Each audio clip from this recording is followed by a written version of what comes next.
এই হারু, একটু তাড়াতাড়ি চল ভাই, এই তাল বাগানটা পেরোতে পারলে বাঁচি।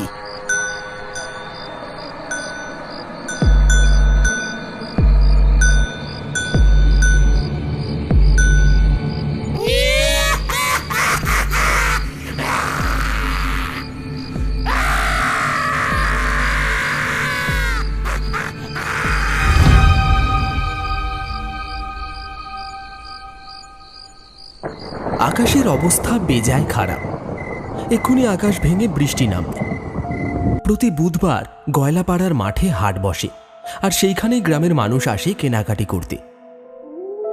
ভোলা, হারু আর নিতাই সেই হাটে গিয়েছিল মালপত্র বিক্রি করতে। সামনেই দুর্গাপুজো এগিয়ে আসছে, তাই মানুষের ভিড়টা এখন একটু বেশি। হাটে মালপত্র বিক্রি করে বাড়ি ফিরতে ফিরতে তাদের অনেকটাই দেরি হয়ে গেছে। সবারই কোলের কাছে একটা করে পুঁটুলি, বিক্রি না হওয়া কাপড় চোপড় আছে সেই পুঁটুলির ভেতর। এই ন্যাড়াহাটি গ্রামের মানুষের জীবিকা বলতে কেবল চাষাবাদ আর মাছ ধরা, তাও আবার বর্ষার সময়। আর বাকি সময় হাটে টুকটাক জিনিস বিক্রি করে তাদের সংসার চলে। সবারই চোখে মুখে ভয়ের ছাপ ফুটে উঠেছে।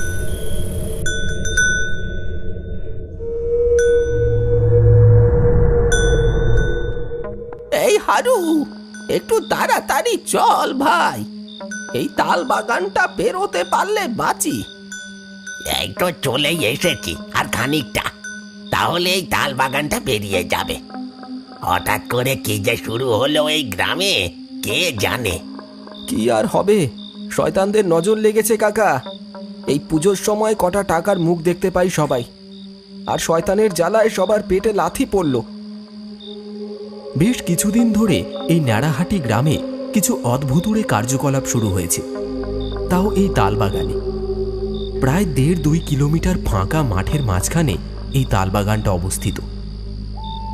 গ্রামে আর কোথাও তেমন তালগাছ দেখতে না পাওয়া গেলেও এই তালবাগানে সমস্ত তালগাছ যেন মাথা উঁচু করে দাঁড়িয়ে আছে, যেন পিশাচের দল নজর রেখে চলেছে এই ন্যাড়াহাটি গ্রামের চারপাশে।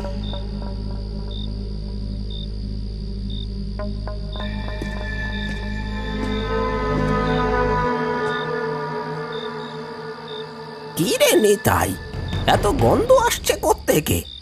বসে বসে পাদ দিচ্ছিস নাকি? কি সব বলছো? নিজে মূলোর তরকারি দিয়ে ভাত খেয়ে এসে পাদ মারে, আবার আমার নামে চালাচ্ছ। বাপরে, এটা তো মরা পচার গন্ধ। পেটের ভাত যে গুলিয়ে গুলিয়ে উঠে আসছে মুখ দিয়ে। তালবাগানের মাঝখানে আসতেই তাদের নাকে ভেসে এলো একটা বিটকেল পচা গন্ধ। সেই পচা গন্ধে গরুগুলো যেন থমকে দাঁড়িয়ে পড়েছে। তারাও যেন অস্থির হয়ে উঠেছে সেই গন্ধে। দম বন্ধ হয়ে আসছে সবারই। চারপাশটা ভালো করে তাকিয়ে দেখতে লাগলো তারা তিনজন। কাকা, কিছুই তো বুঝতে পারছি না, এ কি হচ্ছে? এই মরা পচার গন্ধ কোথা থেকে আসছে বলো তো?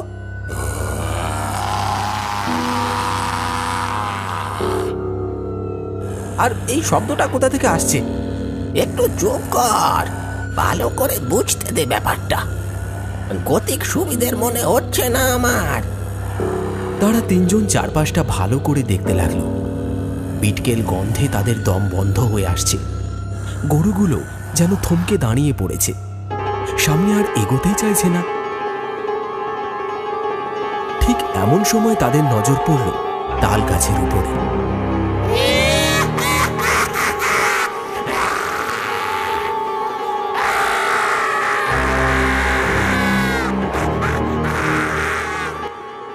আর সেই দৃশ্য দেখে তিনজনের চোখ আটকে গেল। ওটা কি গো কাকা? মানুষ নাকি অন্য কিছু? বাঁচতে হলে মুখটা একটু বন্ধ কর নিতাই। এই হারু, তুই বসে বসে কি রঙ্গ দেখছিস? মরবি নাকি পিশাচের হাতে? জোরে গরুটাকে ছোটা। ভোলার কথা কানে যেতেই হারু যেন তার সম্বিত ফিরে পেল। আচমকা চোখের সামনে সেই পিশাচকে দেখে হারু ভিমড়ি খাওয়ার মতো হয়ে গেছিল। ভোলার কথা মতো সে যত জোরে পারল গরুগুলোকে ছোটালো। তারা তিনজন এতক্ষণে বুঝতে পারল এই তাল বাগানে কি বিভীষিকা বাসা বেঁধেছে।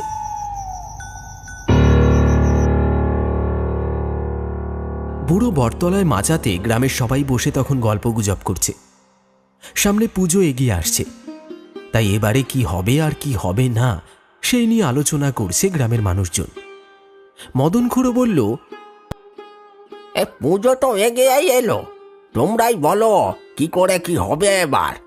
এবার পুজোতে যাই হোক না কেন, ওই তালবাগানের দিকে আলোর ব্যবস্থাটা একটু ভালো করেই করতে হবে। যেসব ঘটনা ঘটে চলেছে গ্রামে, তাতে তো আর অন্ধকারে হাঁটা চলা করা যায় না। হ্যাঁ রে হারাধন, কথাটা তুই ঠিক বলেছিস। আমিও এটা নিয়ে ভাবছিলাম, ওই পশ্চিম দিকের আলোটা একটু কমিয়ে দিয়ে তাল বাগানের দিকে একটু বেশি করেই দেওয়া হবে এবারে। না না কুড়ো, এটা করলে হয় নাকি? তাহলে তো আবার ওই দিকটা অন্ধকার হয়ে যাবে। সেরকম হলে সবাই একটু বেশি করে চাঁদা দিয়ে এবারে পুজোটা করতে হবে। এত করে চাঁদা বাড়ালে হয় নাকি? সবাই পারবে নাকি চাঁদা দিতে অত করে? আমাদের অন্য কিছু ব্যবস্থা করতে হবে। আরে ঠিক আছে ঠিক আছে, তোরা একটু চুপ কর। সব দিকটাই ম্যানেজ করতে হবে। তাই আমার একটা প্রস্তাব আছে। এবারে পুজোর জন্য ওই তাল বাগান থেকে 2-4টে তাল গাছ কেটে বিক্রি করা হবে। তাতে কারোর কোনো আপত্তি আছে? না না, আপত্তি থাকবো কেন? পূজার জন্য গাছ কাটা হচ্ছে, যা টাকা আইবে তাতে তো পূজাই হবে, তাই না? এতে আমাদের কারোর কোনো আপত্তি নাই। গ্রামের সবাই মিলে ঠিক করে এইবারে দুর্গাপুজোয় টাকার ঘাটতি মেটানোর জন্য ওই তালবাগান থেকে 2-4টে তাল গাছ কেটে বিক্রি করা হবে। আর যে টাকা পাওয়া যাবে সেই টাকা দিয়ে এবার দুর্গাপুজো করা হবে। তাদের আলোচনা শেষ হতে না হতে ভোলা, নিতাই আর হারু গরুর গাড়ি করে সেই মাচার কাছে এসে দাঁড়ায়। গাড়ি থেকে নেবে হাঁপাতে হাঁপাতে ছুটে আসে মাচার কাছে। মাচার সবাই তাদের এই অবস্থা দেখে অবাক হয়ে যায়। মাচার সবাইকে দেখে তাদের তিনজনের যেন প্রাণে ধাত এলো। গড় গড় করে বলে গেল তারা যা দেখেছে। মদন খুড়ো সব শুনে বলল, কি সব কথা বলছিস রে? এসব সত্যি নাকি? রাতের বেলা গাঁজা খেয়ে এসে পাগলামো করছিস? না না খুড়ো, বলা ঠিক কথাই বলেছে। আমরা তিনজনেই নিজের চোখে দেখেছি ওই পিশাচকে একটা লাশকে টানতে টানতে ওই তাল গাছের ওপরে উঠে গেল। বলিস কি রে, তোরা এইসব নিজের চোখে দেখেছিস? এ ভগবান, এ আবার কোন পিশাচ এসে বাসা বাঁধলো আমাদের এই ন্যাড়াহাটির গ্রামে? চল চল চল সবাই, একবার চল দেখে আসি তো। কথা শেষ করে তারা সবাই মিলে রওনা দিল সেই তালবাগানের দিকে। কারোর হাতে হ্যারিকেন, কারোর হাতে বাঁশ, কারোর হাতে বা লাঠি আর আগুন। সবাই এসে যখন সেই তালবাগানে পৌঁছলো, দেখলো কোথাও কিছু নেই। আশপাশটা পুরো শুনশান। কিছু জল জলে চোখ নজর রাখছে তাদের উপর। ভোলার মুখে যেসব কথা তারা শুনেছিল কিছুই দেখতে পেল না। আশপাশটা ভালো করে সবাই দেখতে লাগলো। পাঁচু গোপাল বলল, আই আই সবাই একবার এইখানে আসো, দেখো কি ভয়ঙ্কর দৃশ্য। পাঁচু গোপালের কথা শুনে সবাই তার কাছে এগিয়ে যায়। গিয়ে তারা যা দেখল সেটা কেউ আশা করেনি দেখার জন্য। টস করে তালগাছ থেকে রক্ত ঝরে পড়ছে মাটিতে। তাজা রক্ত তালগাছের উপর থেকে ঝরে পড়ছে। কেউ যেন কাউকে টানতে টানতে উপরে নিয়ে গেছে। ওই দেখো খুড়ো, আমি যা বলেছিলাম সেটাই হয়েছে। এই দেখো, এখানে টস টস করে রক্ত পড়ছে। বডিটা মনে হয় ওই গাছের ওপরেই আছে। হ্যাঁ তাই তো দেখছি, তোরা যা বললি সেটাই তো সত্যি রে। তাহলে খুড়ো, আমরা এখন কি করব? ব্যাপারটা আমার ভালো ঠেকছে না। তাই এখন আমরা কিছুই করব না, যে যার বাড়ি ফিরে চল। যা করার কাল সকালে করতে হবে। মদন খুড়োর কথা শেষ হতে সবাই যে যার বাড়ির দিকে রওনা দিল। এত কিছু ঘটে যাওয়ার পর সবার আর বুঝতে অসুবিধা হলো না, কোনো এক অশুভ শক্তি জেগে উঠেছে এই তালবাগানে।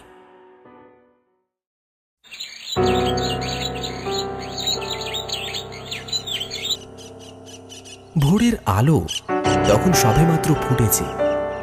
গ্রামবাসীরা সবাই জড়ো হয়েছে বুড়ো বটগাছের তলায়। মোড়ল গ্রামবাসীদের উদ্দেশ্যে কি সব বলে চলেছে। তখনও একজন একজন করে গ্রামের মানুষ জড়ো হচ্ছে। মদন খুড়ো বলল, তোমরা সবাই শোনো, কালকে এই তাল বাগানে যেসব দৃশ্য দেখা গেছে তাতে স্পষ্ট বোঝা যাচ্ছে এই গ্রামে কোনো পিশাচ আস্তানা গেড়েছে। বেশি দেরি না করে যা করার আজকেই করতে হবে।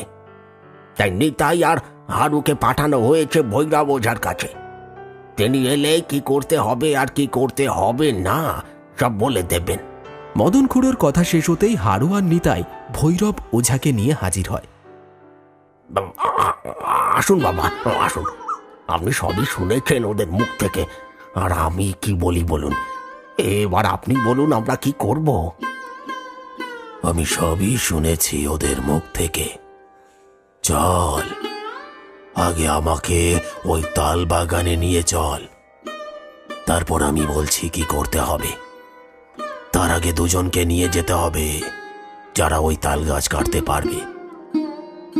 ভৈরব ওঝার কথা মতো গ্রামের সবাই রওনা দিল সেই তালবাগানের দিকে। গ্রামের দু একজন কুড়ুল হাতে এগিয়ে চলেছে সেই তালবাগানের দিকে। বাবা, এবারে বলুন আমরা কি করব? দাঁড়া, আমাকে একবার ভালো করে দেখে নিতে দে। ভৈরব ওঝা তালগাছের মাথাগুলোর দিকে তাকিয়ে ভালো করে কি যেন দেখতে লাগলো, যেন কাউকে খুঁজে বেড়াচ্ছে তার সেই দুই চোখ। তাদের দেখা দেখি গ্রামের সবাই তালগাছের ওপরে তাকিয়ে রয়েছে, কিন্তু কোথাও কিচ্ছু নেই। তারই মাঝে একটি তালগাছের পাতাগুলো যেন হাওয়ায় দুলছে, অথচ আশপাশের সব গাছ শান্ত, লেশমাত্র হাওয়া বইছে না। হঠাৎ ভৈরব ওঝা বলে ওঠে, এই নে, এই গাছটা এবার কাট। ভৈরব ওঝার কথা মতো সবাই সেই গাছটি কাটা শুরু করল। সাথে সাথেই তাল গাছের মাথা থেকে ভেসে এলো অপার্থিব চিৎকার।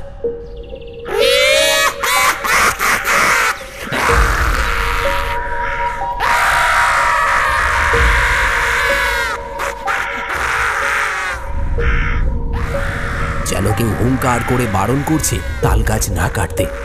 সেই অপার্থিব চিৎকার শুনে তৎক্ষণাৎ সবাই গাছ কাটা বন্ধ করে দেয়।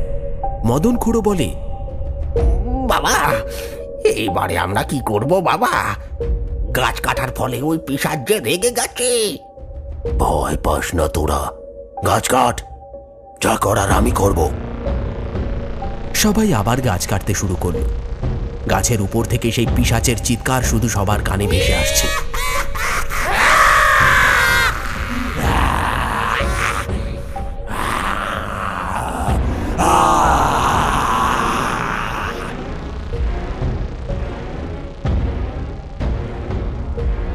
কিছুক্ষণের মধ্যেই হুড়মুড় করে ভেঙে পড়ল তাল গাছটা। সাথে সাথে হুড়মুড় করে ছিটকে পড়ল একটা আধ খাওয়া লাশ। সবাই সেই দিকেই তাকিয়ে দেখল। তার মধ্যেই একজন চিৎকার করে বলে উঠল, এ কি খুড়ো, এ তো পাড়ার বেটা মন্নার ছেলে বলাই।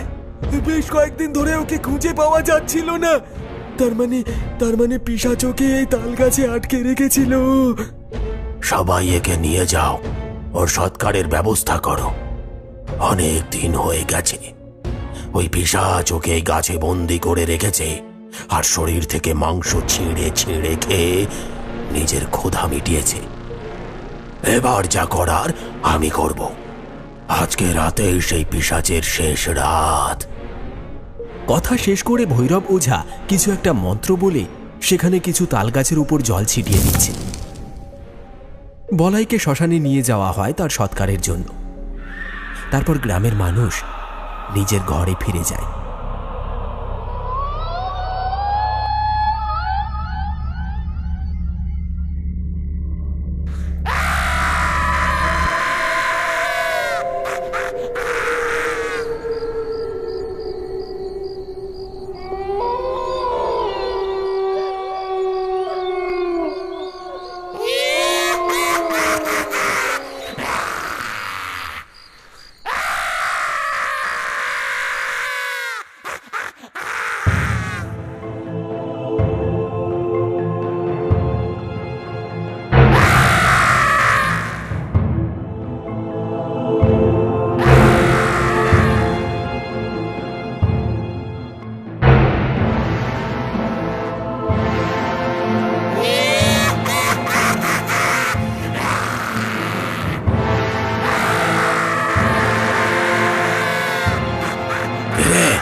আর কোথায় পালাবি? তোর সব চেষ্টাই আজ বৃথা হবে। এতদিন অনেক মানুষের অনেক ক্ষতি করেছিস, এবার তোর পাপের শাস্তি হবে। কে আমায় শাস্তি দেবে? তুই দিবি? তার আগে তোর ঘাটটা পটাং করে মুটকে দেব। রাগে ক্রোধে সেই পিশাচ গর্জন করতে করতে এগিয়ে আসছে ভৈরব ওঝার দিকে।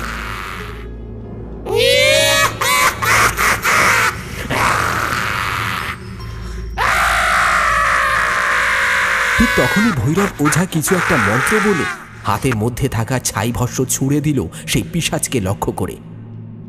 হং ক্রিং ব্রিং চামুন্ডাং ছটফট নমঃ।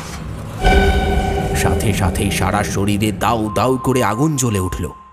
ভৈরব ওঝা বলল, বল বল আগে কে তুই? কেন এসেছিস এইখানে? না হলে এই আগুনে তুই জ্বলে পুড়ে শেষ হয়ে যাবি। বলছি বলছি বলছি আমি আমি পরাণ ঘোষ। পাশের গ্রামে আমি থাকতাম। আমার দুই ছেলে সম্পত্তির লোভে আমাকে খুন করেছে। তারপর আমি প্রতিশোধ নেওয়ার জন্য এইখানেই বসেছিলাম, কিন্তু ওরা ওঝা ডেকে আমায় ওই পাড়া থেকে তাড়িয়ে দিয়েছে। তাই আমি এই তালবনে ঠাঁই নিয়েছি। তুই এখান থেকে চলে যা, তোর জন্য এই গ্রামের মানুষ অতিষ্ঠ হয়ে উঠেছে। না না, আমি যাব না, আমি যাব না। আমি কেন যাব? কেন যাব আমি? এই তালবন কারণ নয়, আমি এইখানেই থাকবো। আর যেতে হলে তোরা যা। তবে রে দেখবি। ছেড়ে দে আমায়, আর মারিস না আমায়, আর মারিস না। ও বাবা গো, আমি কোথায় যাব বল? কোথাও ঠাঁই নেই আমার। যেখানে যাই সবাই তোর মতো ওঝা ডেকে আমায় তাড়িয়ে দেয়। আমার মুক্তি নেই এই যন্ত্রণা থেকে, আমার মুক্তি নেই। ঠিক আছে, তুই আমার সাথে চ। তুই এদেরকে ছেড়ে দে, আমি তোকে মুক্তি দেব। চলে আয়।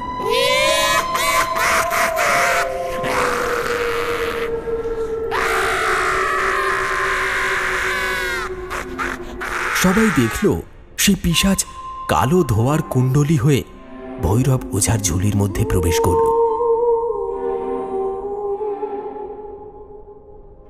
আর রাতের অন্ধকারে হন হন করে মিলিয়ে গেল সবার চোখের আড়ালে।